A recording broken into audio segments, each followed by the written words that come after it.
The fog in Redwood National is a different beast. It doesn't just roll in from the coast, it seeps up from the soil, a cold, damp breath that clings to the ancient bark and eats sound. For 15 years as a park ranger, I've learned to read its moods. Some days it's a gentle blanket, muffling the world into a peaceful quiet. Today, it was a shroud. The air was heavy, still, and so silent that the drip of condensation from a fern frond sounded like a hammer blow. That's when I saw her. She was perched on a fallen giant, a behemoth redwood that had surrendered to gravity decades ago. Against the muted browns and greens of the forest floor, her pale blue jacket was a jarring anomaly. A lost hiker, I thought at first. It happened. But as I drew closer, my professional calm began to fray at the edges. She was too small to be out here alone, no older than 6 or 7. And she was unnaturally still. Children don't sit still like that. Not in the woods, not alone. They cry, they call out, they fidget. This girl was a statue, hunched over with her gaze fixed on the ground, her small shoulders slumped in a way that spoke of a weight far heavier than her little frame should bear. I moved off the main trail, my boots making soft, sucking sounds in the damp earth.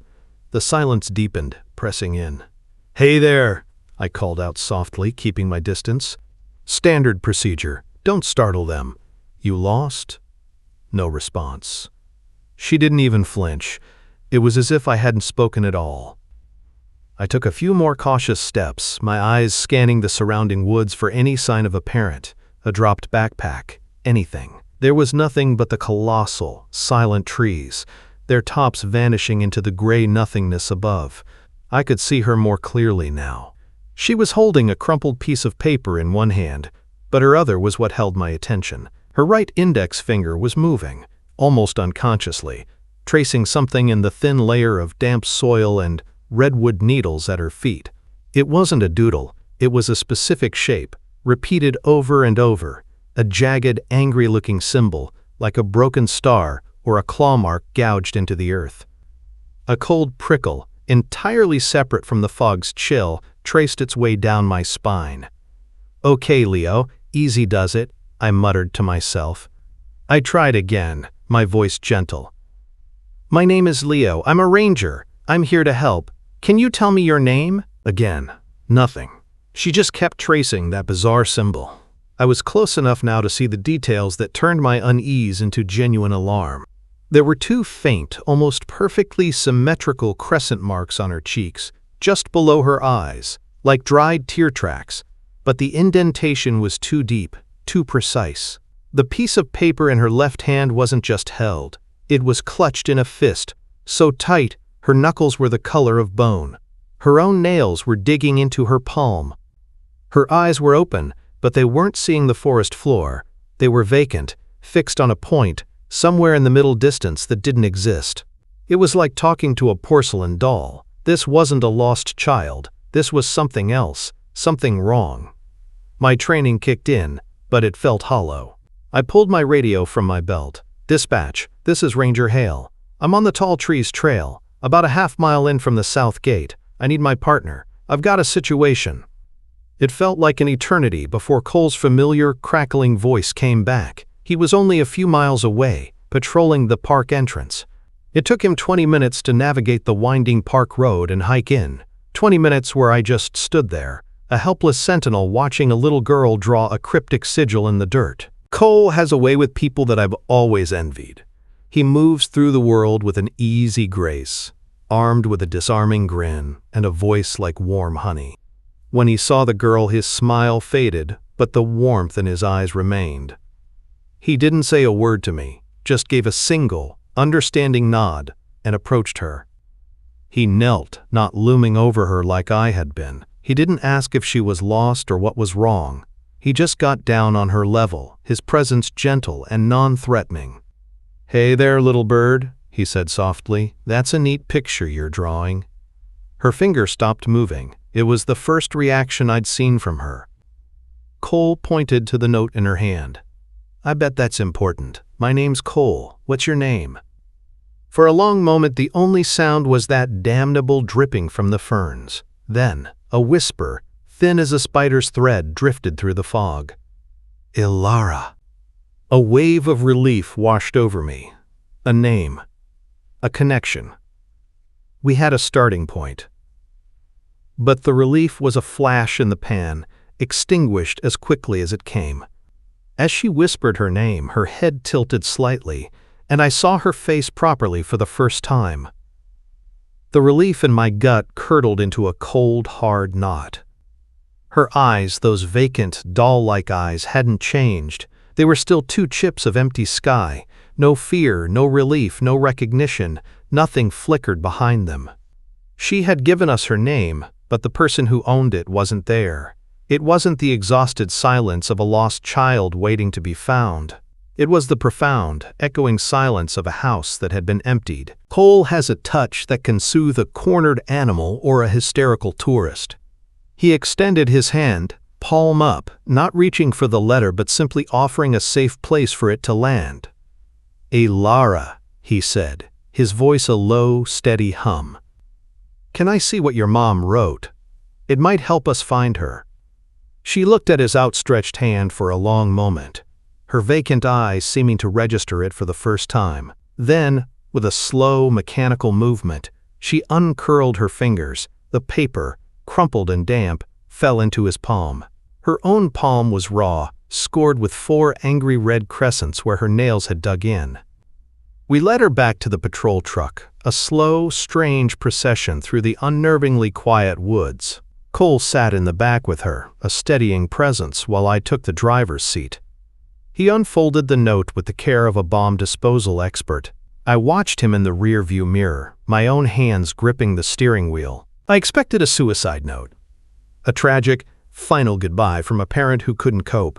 We find them sometimes, out here where the world feels big enough to swallow a person's pain whole.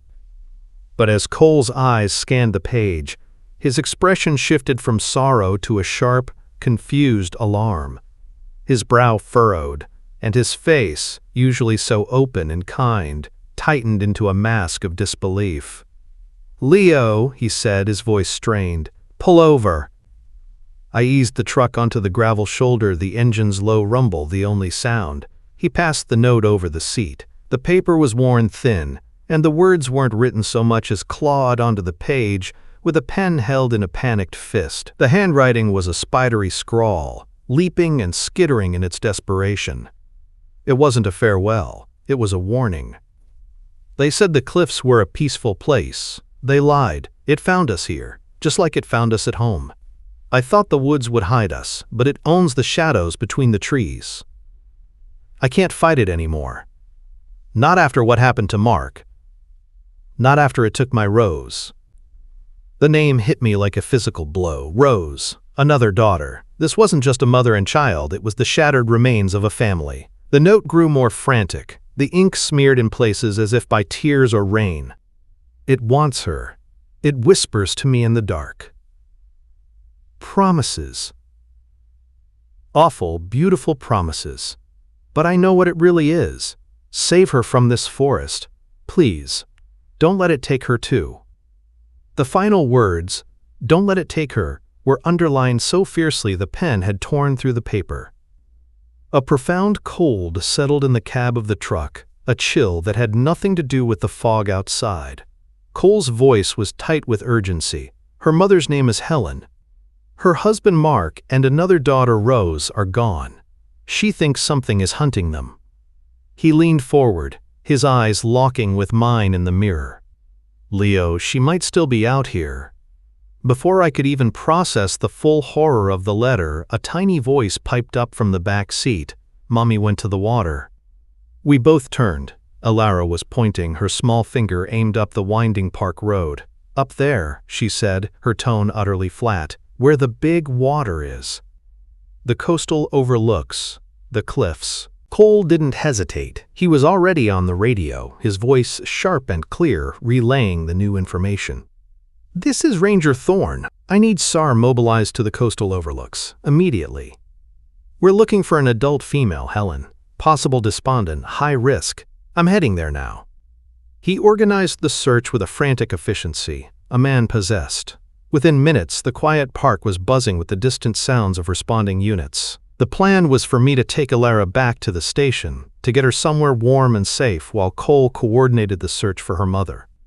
The drive to the station was suffocatingly quiet. Alara sat in the back, as still and silent as the trees we left behind. The words from the letter echoed in my head. It found us. It wants her. The rational part of my brain, the part that had dealt with 15 years of park crises, was screaming that we were dealing with a mother's paranoid delusion, a tragic breakdown fueled by grief. But the part of me that had seen the symbol in the dirt, the emptiness in Alara's eyes, that part was terrified. I had to know. "Alara," I said, my voice sounding rough in the silence, "your mom's letter mentioned an it. What is it? What found you?" She was quiet for so long I thought she wouldn't answer. Then she leaned forward, her small head appearing in the gap between the front seats. Her breath was a cool puff of air against my neck. "The forest's shadow," she whispered, and the name alone made my skin crawl. "He's very tall. He wears a dark coat with a big hood, so you can't see his face." My blood ran cold.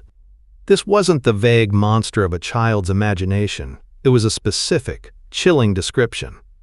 "Did he hurt you?" I asked, my knuckles white on the steering wheel. "No," she said, her voice devoid of any fear. It was the calm of simple fact. "He didn't follow us. He spoke to Mom. He promised she could see Rose again." She paused, and the final words she spoke shattered any lingering hope I had for a rational explanation. They landed in the quiet cab of my truck like stones dropping into a deep, dark well.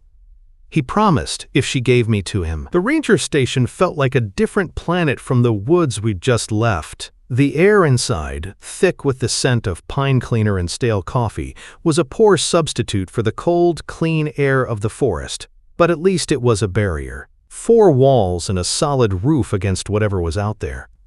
I sat Alara down in the break room, a sterile little space with a scuffed table and chairs that had seen decades of tired rangers. I got her a juice box and a granola bar, standard procedure for found kids.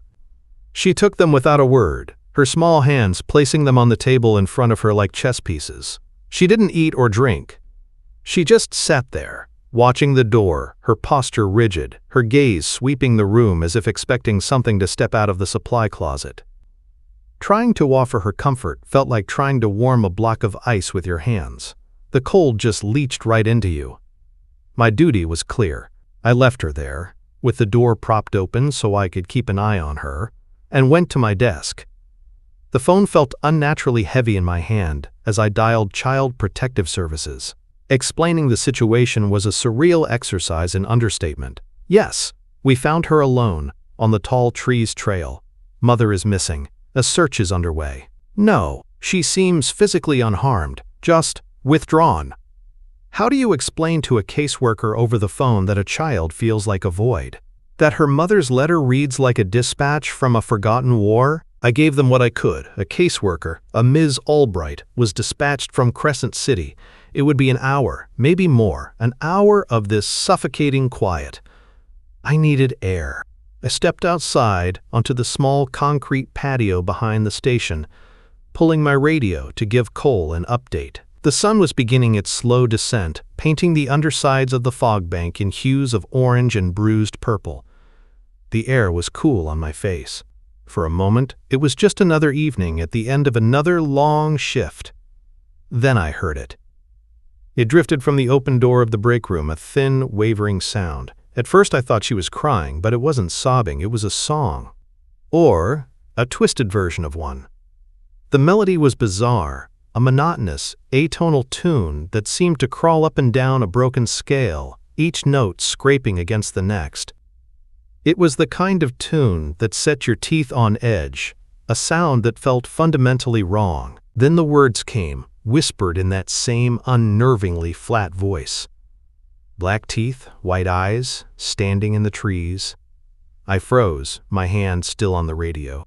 The simple, childish lyrics, paired with that discordant tune, were profoundly chilling. Give me your hand now, come along with me. A cold dread, sharp and absolute, washed over me. It wasn't just the song, it was the tune. My mind reeled back 2 days ago. Cole and I were on patrol near the North Ridge, the sun filtering through the canopy. He'd been whistling, a mindless, tuneless sound. I'd ribbed him about it, asked him what catchy new song he'd picked up. He'd stopped abruptly, his hand flying to his temple. He'd complained of a sudden, splitting migraine, and when I'd asked again about the tune, he just shook his head, his face pale. "I don't know," he'd said, confused. "Can't even remember what I was whistling. It was this tune. The exact same grating, unnatural melody. The blood in my veins turned to ice. This thing, this forest's shadow, wasn't just following Ilara's family. It was seeping into the world around them. It had brushed against my partner, planting its rotten song in his head like a parasitic seed." I turned back toward the station, my heart hammering against my ribs, a new and terrible understanding dawning on me. Before I could take a step, the song inside stopped, cut short by a sound that shattered the evening quiet. A scream. It was a raw, terrified shriek that ripped from Ilara's throat. I burst back into the break room to find her gone from the chair. For one heart-stopping second, I thought she'd vanished. Then I saw her, a trembling ball of blue jacket crammed into the dark space under the table, her hands over her head. She was pointing a shaking finger toward the window that looked out onto the main visitor parking lot. As dusk bled the last of the light from the sky, the lot was a sea of deepening shadows, empty save for my truck and a few remaining tourist vehicles. "He's there!" she cried, her voice cracking with a terror so real it was a physical presence in the room. "He's out there, staring at us!" I rushed to the window, my eyes scanning the asphalt, the tree line, the empty spaces between the cars. There was nothing. Absolutely nothing but the encroaching darkness and the long, skeletal shadows of the redwoods. "Ilara, there's no one there," I said, my voice trying for a calm I didn't feel. She scrambled further under the table, her whole body shaking. "His eyes!" she sobbed, her voice muffled. "His eyes are all white." Sleep hadn't come. Every time I closed my eyes, I saw a small girl pointing at an empty parking lot, or I heard that discordant, broken melody playing on a loop inside my skull. By dawn, I was running on coffee and a cold, simmering dread. Cole was worse. He'd been at the command post all night, his face etched with exhaustion, his movements fueled by a desperate, crackling energy. He was a man chasing a ghost. He met me at my truck as the first watery light filtered through the canopy, holding out his phone. "Look at this," he said, his voice raw. The picture on the screen was of a redwood, and gouged into its ancient bark was a symbol. It wasn't carved with a knife or an axe. The marks were too deep, too ragged. They looked as if they had been clawed there by something of immense size and fury. It was the same jagged, broken star shape Ilara had been tracing in the dirt. "Found 3 more trees like it," Cole said, swiping through the photos, "all on the trails leading up to the overlooks. The search teams are spooked.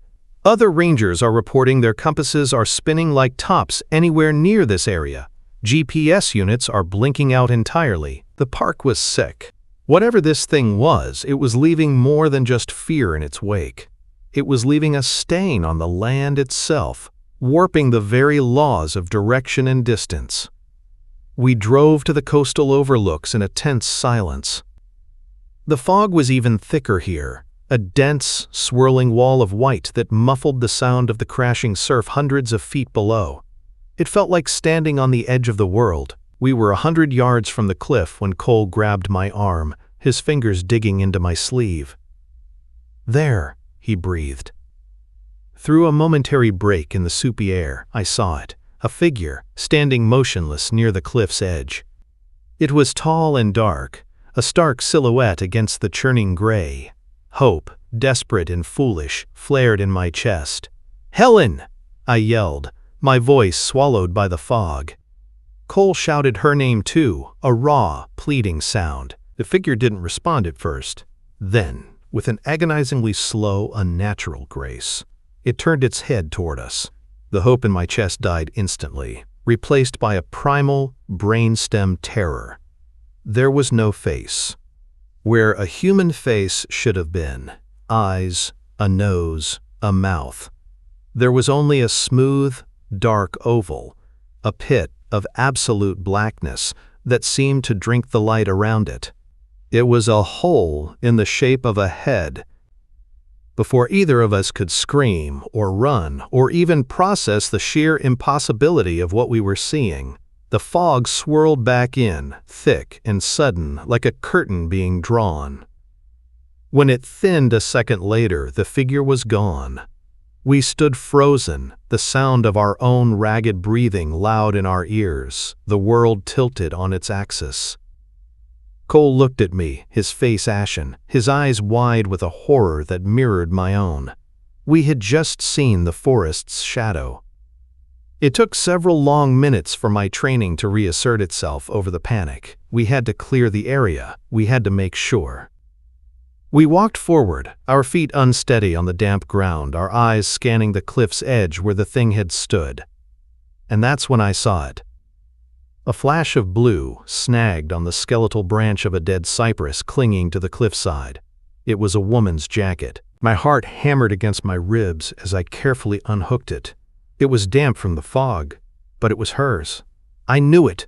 In one pocket I found a wallet. The driver's license confirmed it with a smiling, vibrant photo of Helen, a woman who looked full of life, a woman who existed in a different universe from the one we now inhabited. Cole let out a choked sound, a mixture of grief and grim finality. But it was the other pocket that held the real truth. My fingers brushed against a small, tightly folded piece of paper. It was drier than the jacket, as if it had been protected. I unfolded it. Cole leaned in, his face a pale mask in the gloom. The frantic scrawl was the same as the first letter, but the message was infinitely more terrifying. This wasn't a record of her fear. It was the record of a failed battle. I tried. The circle of salt, the symbols from the old books. It didn't work. It's too strong. It doesn't just want a child. It wants this bloodline. It has for generations. I have to break the chain. I have to break it. The final sentence was written with a stark, terrible clarity. This is the only way to free her. The call came an hour later. The fog, in a moment of cruel clarity, had parted just long enough for the search and rescue helicopter to spot a patch of blue against the dark, jagged rocks below the overlook. There was no question. It was Helen. The SAR team was efficient and somber, their professionalism a thin shield against the raw horror of the scene. They began setting up the complex rigging for a rope access recovery. It was a treacherous operation, requiring skilled climbers to rappel down the sheer cliff face to the wave-battered shore. Normally, Cole and I would secure the perimeter, manage the scene, and let the specialists do their grim work. But Cole wouldn't have it. "I'm going down with them," he said, his voice flat, leaving no room for argument. The SAR lead, a guy named Martinez, started to protest, but one look at Cole's face silenced him. It wasn't a request. It was a demand born of a quiet, desperate fire in his eyes. He was a man who had to see this through to its end. Seeing no other choice, I insisted on going with him. If he was going over that edge, I wasn't letting him go alone. Getting strapped into the harness was a surreal experience. The familiar weight, the click of the carabiners, it was all part of a training I'd never wanted to use like this. As I leaned back over the precipice, the world dissolved into a terrifying vertical panorama of churning sea and stone. The roar of the surf below was a constant, hungry sound. The descent was slow and methodical. I focused on my footing, on the rope, on the instructions coming through the radio. Cole, however, was like a man in a trance. His movements were precise, almost robotic, but his mind was clearly somewhere else. He kept looking up. Every few feet, his head would snap back toward the overlook high above us, his eyes scanning the empty cliff edge where we'd seen that featureless shadow. He wasn't afraid of falling. He was afraid of what was watching from above. It was the look of a prey animal that knows the predator is still near. We reached the bottom, our boots landing on slick seaweed-covered rocks that looked like the broken teeth of some great beast. The air was thick with the cold, briny spray of the ocean. Helen was there. The ocean had not been kind. We worked with the SAR team in near silence. The only sounds, the crashing waves and the clipped, professional orders. Cole was a ghost, performing his duties with a chilling detachment, his eyes never losing that haunted, hollowed-out look. The journey back up was worse. We were accompanying a body bag now, and the weight of our task felt both physical and spiritual. When my feet finally touched solid ground at the top of the cliff, a wave of nausea and exhaustion hit me. The SAR team moved with practiced efficiency, their work done. The noise and activity began to fade, leaving Cole and me standing alone near the edge, shrouded once more in the quiet fog. That's when he broke. His composure, held together all day by sheer, desperate will, finally shattered. A sound tore from his throat, a ragged sob of pure anguish. He stumbled away from the cliff, away from the others, plunging into the dense quiet of the redwood trees that bordered the overlook. I followed him without a second thought. He leaned against the massive trunk of an ancient tree, his head pressed into the rough bark, his shoulders shaking. "Leo," he choked out, his voice wrecked with grief and a terror so profound it made my own fear feel shallow. "It's okay, man," I said, putting a hand on his shoulder. "We found her. It's over." He spun around, his face a mess of tears and despair. "No, that's just it. It's not over. You don't understand." He grabbed the front of my jacket, his eyes wild. "I was here, Leo, last night. After the search was called off for the night I came back, I couldn't leave." The words tumbled out of him, frantic and broken. "The fog was just like this. I saw her. Helen, she was standing right there, at the edge." He pointed back toward the cliff. "But she wasn't alone." His voice dropped to a horrified whisper. "It was with her. The shadow.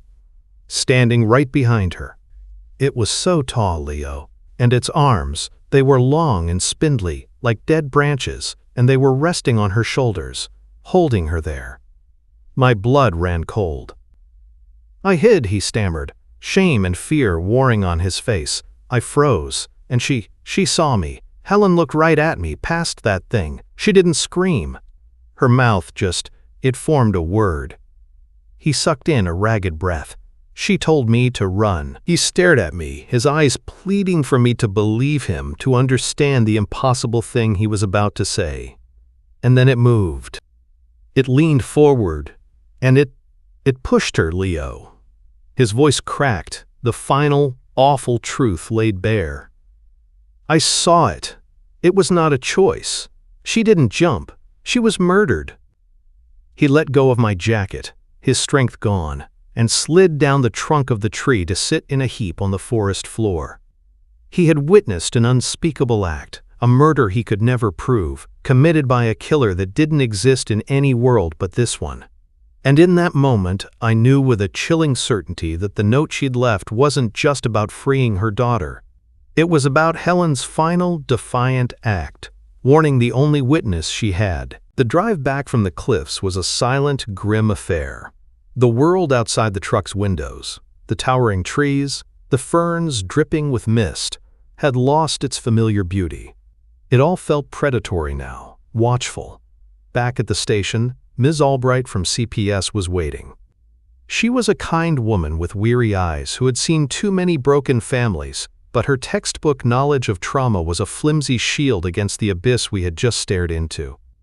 She spoke to us in hushed, professional tones while Alara sat in the break room, oblivious, coloring on a sheet of paper. The task of telling her fell to Cole. He was the one who had coaxed her name out of her, the one she had responded to. It was his burden to bear. I stood in the doorway and watched him kneel beside her, his face a ruin of exhaustion and grief. Miss Albright stood beside me, a silent observer, ready to manage the emotional fallout. "Ilara," Cole began, his voice thick and unsteady. "We found your mommy. She's gone to be with your dad and Rose now. She's not coming back." The room held its breath, waiting for the inevitable storm of a child's grief, the tears, the cries, the confused questions, but there was nothing. Ilara didn't look up from her drawing. Her crayon, a deep purple, continued its slow, circular path on the paper. For a full 10 seconds, the only sound was the waxy scratching of crayon on paper.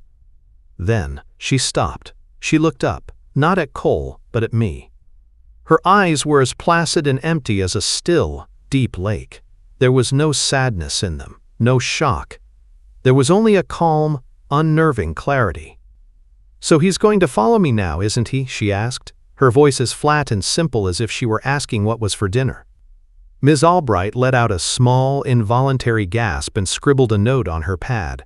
Severe disassociation, I imagined. But Cole and I heard the truth. It wasn't a question born of trauma. It was one of grim, practical logistics. She was simply confirming the terms of her existence.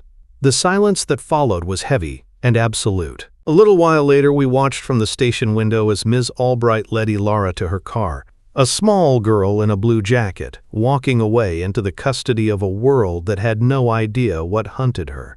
As the car pulled out of the lot, a profound sense of failure washed over me. We had found her, but we hadn't saved her. We had just passed her on to the next unsuspecting victim. The quiet that settled in the station after they left was worse than any scream. Cole began to pace the floor of the break room like a caged animal. He was vibrating with a desperate energy, a man who had seen a murder he couldn't report, and was now watching the only other witness be driven away. "We can't," he finally burst out, turning to face me. "Leo, we can't just let her go. We can't." "It's not our call, Cole," I said, my voice sounding hollow and useless. "She's with CPS. They'll find a foster family. They'll take care of her." "Take care of her?" he shot back, his voice cracking with a frantic, wild edge. "How? By giving her a warm bed and therapy? That thing doesn't care about therapy. It won't be stopped by a court order. We are the only two people on this entire planet who know what's really happening. We're the only ones who know the truth about what happened to her mother." A cold dread began to pool in my stomach. I knew where this was going, and it was a place no sane person would ever tread. "What are you saying, Cole?" I asked, though I already knew the answer. He stopped pacing and looked at me, his eyes wide with a terrifying, insane conviction. "We take her," he said, the words hanging in the air between us. "We file for custody, me and you. We tell them we were friends of the family. We make something up. We do whatever it takes. We can't let it have her, Leo. We can't." The proposal was so outlandish, so far beyond the realm of procedure or reason, that I could only stare at him. This wasn't a solution. This was madness. It was willingly walking into a burning building. It was an open invitation for the devil to come right in and sit at our table. My every instinct, every fiber of my being that was dedicated to self-preservation, screamed "No." But then I looked at Cole, at the raw despair etched onto his face, the face of a good man shattered by a horror he couldn't fight. I saw the image of Ilara's small, pale face, her vacant eyes, her hand tracing that awful symbol in the dirt. I heard her chilling, monotonous song. And I felt the truth of Cole's words settle over me like a funeral shroud. We were the only ones who knew. The decision didn't feel like a choice. It felt like a current catching me, pulling me under. I thought of Helen's final, desperate plea. "Save her from this forest. Don't let it take her." I let out a long, slow breath, the air leaving my lungs like a final surrender. "Okay," I said, the word tasting like ash in my mouth. "Okay, Cole." There was no relief in the decision, no sense of heroic purpose. A cold, grim certainty washed over me. We weren't saving Ilara from the trap. We were stepping into it with her. Cole's insane proposal became our gospel. We spent the next 2 days navigating a bureaucratic maze, propelled by my partner's frantic energy. We leveraged our standing as rangers, spun a half-true story about being close friends of the family, and painted ourselves as the only stable figures in Ilara's shattered world. To my astonishment, the system, overburdened and eager for a simple solution, began to bend. Ms. Albright, swayed by Cole's earnest desperation and my grim corroboration, fast-tracked a temporary emergency placement. It felt less like a victory and more like signing a confession. Our first official visit was to the motel where Ilara was staying. It was a clean but cheerless place on the outskirts of town, smelling of industrial-grade air freshener.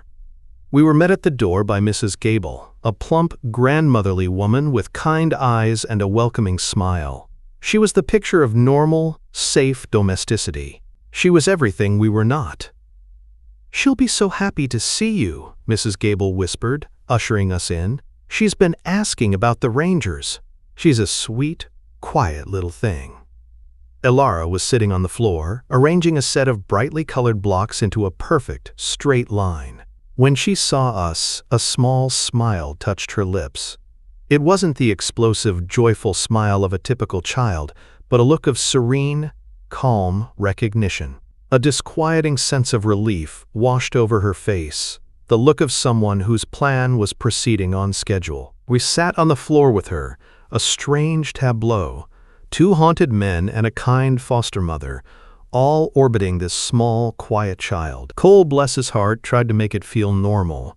He talked about his house, about the big yard she could play in, about the spare room we would paint any color she wanted. He was selling her a dream, trying to convince her, and maybe himself, that this was a rescue. After a few minutes of strained pleasantries, he took a deep breath and delivered the line we had rehearsed. "Ilara," he said, his voice gentle. "We spoke to some people, and they agreed. If you'd like, you can come and live with us, with me and Leo." Mrs. Gable beamed, her eyes shining. "Oh, honey, isn't that wonderful?" Ilara showed no surprise. She didn't clap her hands or ask excited questions. She simply looked at Cole, her gaze steady and ancient. Then, she pushed herself to her knees and crawled toward him. Mrs. Gable watched, her expression one of heartwarming tenderness. But I felt a knot of ice form in my gut. Ilara leaned in close to Cole, her mouth brushing against his ear as if to share a precious secret. Her whisper was too low for Mrs. Gable to hear, but in the small, quiet room I caught every single chilling word. "Does he get to come too?" Cole flinched as if he'd been struck. The color drained from his face. He didn't have to ask who he was. The question wasn't about a toy or an imaginary friend. It was a request for an invitation, a polite inquiry as to whether the monster was also welcome at his new home. He pulled back, his attempt at a reassuring smile looking more like a grimace. He managed a stiff nod, unable to speak. The drive to Cole's house was the longest of my life. Ilara sat buckled in the back seat, perfectly silent, looking out the window as the redwoods flashed by. About 10 minutes into the drive, the air in the truck grew cold.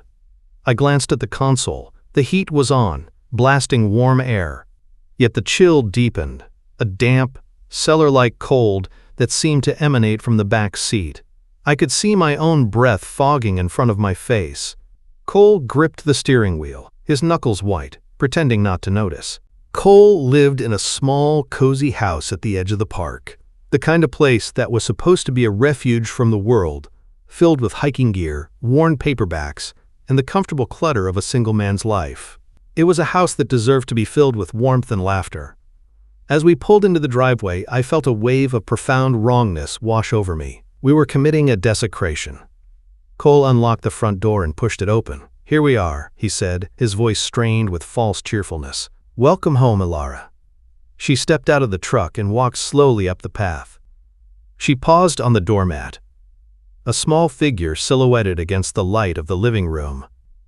On a table just inside, a scented candle flickered, one Cole had likely lit to make the house feel welcoming.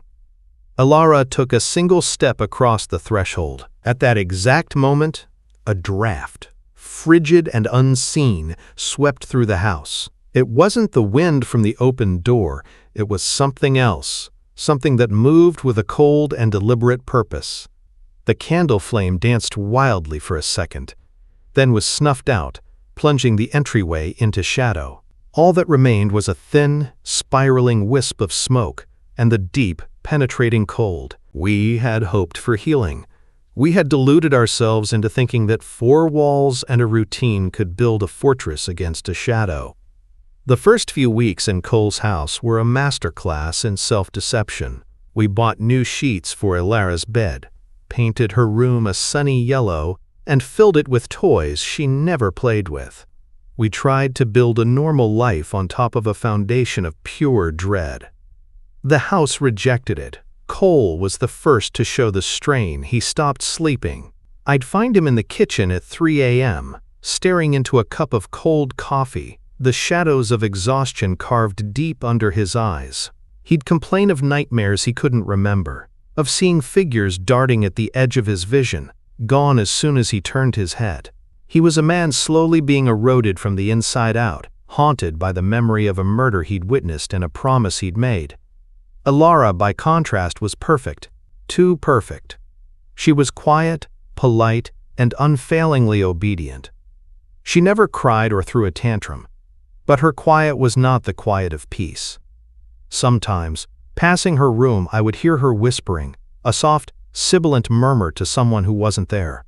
And every so often I'd find her toys, the brightly colored blocks, the dolls, the plastic animals, arranged on the floor in that same jagged claw-like symbol we'd found scarred into the trees.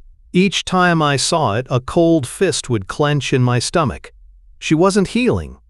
She was nesting. The last quiet night came without warning. I was jolted awake, not by a sound, but by the utter lack of it. The familiar night noises of the country, the chirping of crickets, the rustle of wind in the pines, the distant hum of the highway, had all ceased. The silence was absolute, a thick, suffocating blanket pressed against the house. It wasn't a peaceful quiet, it was a dead quiet, the held breath before a scream. A primal instinct screamed at me to stay in my room, to lock the door and wait for morning, but I couldn't. I had to know. I crept out of my bed, the floorboards groaning under my weight, each sound an explosion in the profound stillness. The hallway was dark, but a faint, cool light spilled from Ilara's room. The door was ajar. I pushed it open slowly, my heart hammering a frantic, painful rhythm against my ribs. Her bed was empty. The sunny yellow walls seemed to mock me. Then I saw her. She was standing with her back to me, facing the wide-open window that looked out into the blackness of the yard. The night air that drifted in was unnaturally cold, carrying no scent of pine or damp earth. She was perfectly still, a small silhouette against the dark canvas of the night, and she was humming. It was the song, that grating off-key melody that had haunted my waking thoughts and my dreams, the lullaby from hell. As I stood there, frozen in the doorway, a sound answered her from the darkness outside, a whistle. It was a warped, off-key echo of the tune she was humming, a ghastly, piercing sound that seemed to come from everywhere at once. It was a call and response. A greeting. Ilara stopped humming. Then, with a smoothness that wasn't human, with a fluid grace that didn't belong to a child, she slowly turned her head.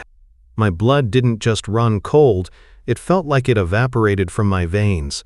My lungs seized. Her eyes, the eyes that had once been vacant, doll-like pools, were now completely, brilliantly white. 2 solid orbs of milky light, devoid of iris or pupil, glowed softly in the dimness of the room. A smile spread across her face. It was not a child's smile. It was a sharp, knowing, ancient thing. A smile of triumphant possession. It was a smile that was all sharp edges and ancient hunger. My mind screamed at me to run, to grab Cole, to do something, but I was paralyzed, pinned in place by the sheer, unholy wrongness of the sight. A voice filled the room, and it sealed our doom. It was a dual voice, Ilara's own sweet, childish tone, but layered underneath it was the guttural, dry rasp of something ancient, something that had been whispering in the dark for centuries. The 2 sounds twisted together, a harmony of innocence and corruption. "Thank you," the double voice said, the smile widening, "for bringing us home,